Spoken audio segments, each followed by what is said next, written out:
Your reaction to criticism is building the very prison you're trying to escape. Every defense you raise, every justification you offer, every time you explain yourself to someone who questions you, you feed the mechanism that keeps you trapped. The instant a comment lands that triggers you, your body begins a cascade. Breath shortens, heart quickens, thoughts assemble a defense before the other person finishes speaking. This sequence runs automatically because you were taught to believe you are fragile, something words can break. But you are not defending reality, you are defending an illusion. The frightened version of you that needs validation, protection, and constant explanation exists only in imagination. You have spent your life performing for an invisible jury, making choices acceptable to critics who may not even be paying attention. Each emotional reaction proves a vulnerability exists. Each defense confirms separation.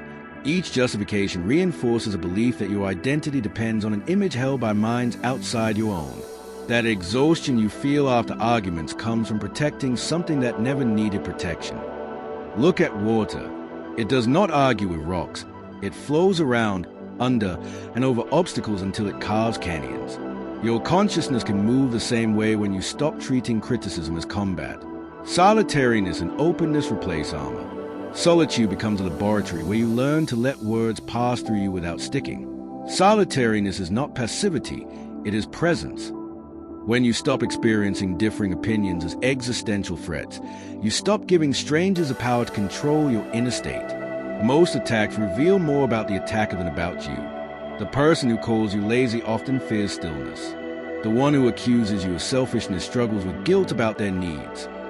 Those who question your choices frequently doubt their own. These projections are not your responsibility to manage.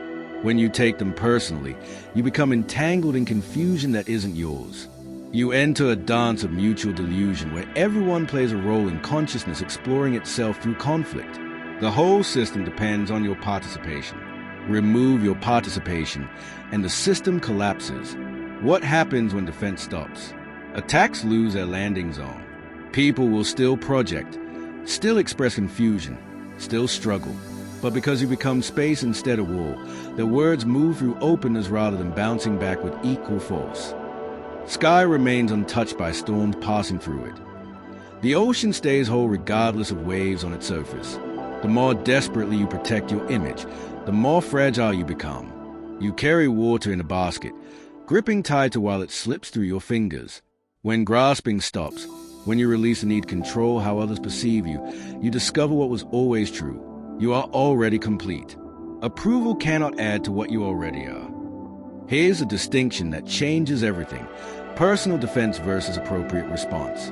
When you stop defending yourself, you do not become passive, you become responsive. You respond from clarity rather than reactivity, from wisdom rather than wounded pride. If someone spreads misinformation, you may correct the record because truth serves the situation better than falsehood. You do this without emotional charge, without personal investment, seeing what the situation needs rather than what your ego demands. Warriors act from center, reactors act from fear.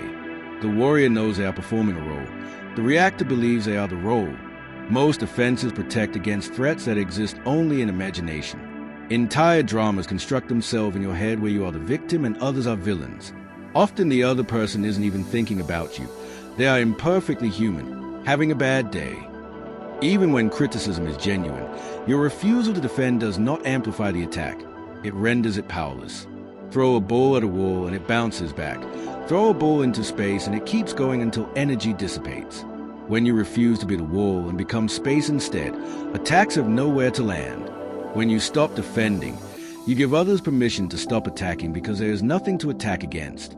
You create space for genuine communication and real understanding. The deepest reason to stop defending transcends tactics. Defense is based on a fundamental misunderstanding of what you are. You are not an object that can be damaged. You are the awareness in which experiences arise and pass. The person criticizing you interacts with their idea of you, their mental image, not with your true nature. That image is a thought, no more real or threatening than shadows on a wall. The real you, the awareness reading these words, cannot be attacked because it is a ground of experience itself. We defend because we believe we are separate. Separation is an illusion. Only one consciousness expresses itself through apparently separate beings. When you attack another, you attack yourself. When another attacks you, they attack themselves. Defense becomes futile, right hand protecting itself from left hand, forgetting both are the same ocean. When this understanding dawns, defense becomes impossible. How do you defend against yourself? How do you protect the ocean from the ocean? True invulnerability is having nothing to protect.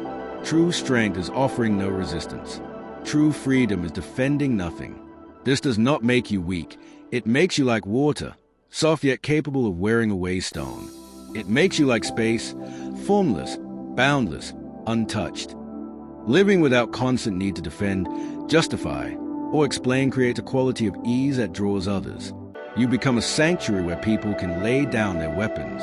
Attempting to control every outcome multiplies stress. Restraint and presence create real power. Mastery is pausing instead of reacting. Anchor yourself in the present with simple sensory awareness. Notice what you see, hear, feel, and you break the chain of conditioned responses. Observe emotions like weather passing through the sky. Emotions arise. They do not define you. As you practice non-reaction, compassion and wisdom naturally arise. You become a conscious creator rather than a victim of circumstance. Your choices reflect your deepest values. Each moment of non-reaction releases self-imposed limitations and opens space for authentic connection. The next time criticism arrives and the urge to defend rises, remember, you are not what others think of you. You are not even what you think of yourself. You are the vast awareness in which thoughts and opinions appear and dissolve like clouds in an endless sky. Rest in that awareness. Be the sky. Let the weather of human drama move through you without disturbance. This is your freedom, the freedom to not react. When you lay down your weapons and dissolve your armor, you do not become weaker. You become undefeatable because there is nothing left to defeat. You become water, space, consciousness itself, formless, boundless, free. This is the only freedom you need. If you found this message helpful and want to go deeper, please consider supporting our work and purchase our book. Every chapter is written to guide you through these practices step by step and to help you embody non-reaction in daily life. The link is in the description below, and your support helps me keep creating this work for seekers everywhere. Thank you for being here and for choosing presence.